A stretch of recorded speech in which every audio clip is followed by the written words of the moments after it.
ইসরায়েলের riot, Hezbollah হামাসের সাথে যুদ্ধের মাঝেই এবার গৃহযুদ্ধই শুরু হয়ে গেছে ইসরায়েলে। নেতানিয়াহু সরকারের মন্ত্রীদের একে অপরের সাথে লড়াই করতে দেখা গেছে।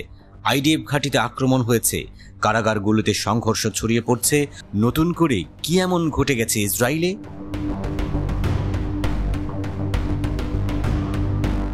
ইসরায়েলি সেনাদের বিরুদ্ধে ফিলিস্তিনি বন্দীদের ধর্ষণ ও যৌন নির্যাতনের অভিযোগ নতুন কিছু নয়, কিন্তু নেতানিয়াহু সরকার এ ধরনের ঘৃণ্য কর্মকাণ্ড সব সময় অস্বীকার করে প্রশ্রয় দিয়ে আসছে। কিন্তু এবার স্রোতের বিপরীতে হেঁটে 9 সেনাকে গ্রেপ্তার করেছে ইসরায়েলের মিলিটারি পুলিশ।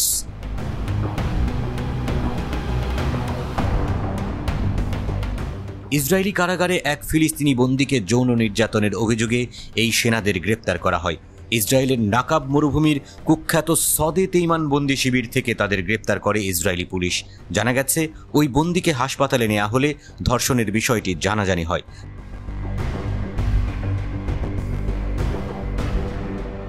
অভিযুক্ত সেনাদের আটক করতে সেডেতেমেন সেনাঘাঁটিতে প্রবেশ করলে বিক্ষোভের মুখে পড়ে পুলিশ।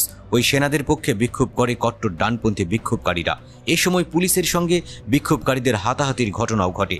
বিক্ষোভকারীরা একসময় সেনা ঘাঁটিতেও ঢুকে পড়ার চেষ্টা করে। সেনাদের পক্ষে আরেক দল বিক্ষোভকারী ইসরায়েলের মধ্যাঞ্চলের বাইত লিড সামরিক ঘাঁটিতে প্রবেশের চেষ্টা করে। তবে উগ্র ডানপন্থী ইসরায়েলিরা, যাদের মধ্যে রাজনৈতিক, আইন প্রণেতা ও মন্ত্রীও রয়েছে, 9 সেনা সদস্যের গ্রেপ্তারে ব্যাপক ক্ষোভ প্রকাশ করেছে।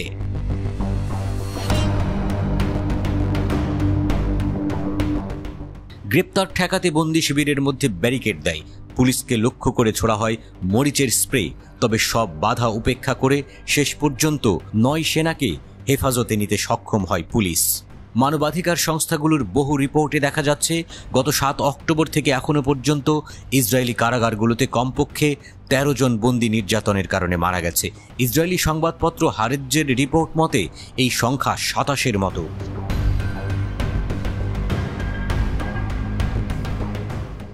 গ্রেপ্তারের প্রতিবাদে ওই বন্দি শিবির ভাঙচুর করেছে ইসরায়েলের কয়েকজন আইন প্রণেতা ও উগ্র ডানপন্থীরা। তারা ব্যাপক বিক্ষোভেরও ডাক দিয়েছে। উগ্রপন্থীরা ফিলিস্তিনিদের নির্যাতনের পক্ষে অবস্থান নিয়েছেন। তাদের অনেকে বলেছেন, এ ধরনের গ্রেপ্তার সেনাদের মনোবল ভেঙে দিতে পারে। একজন ফিলিস্তিনির জন্য তারা সেনাদের ক্ষতি মেনে নিতে পারেন না।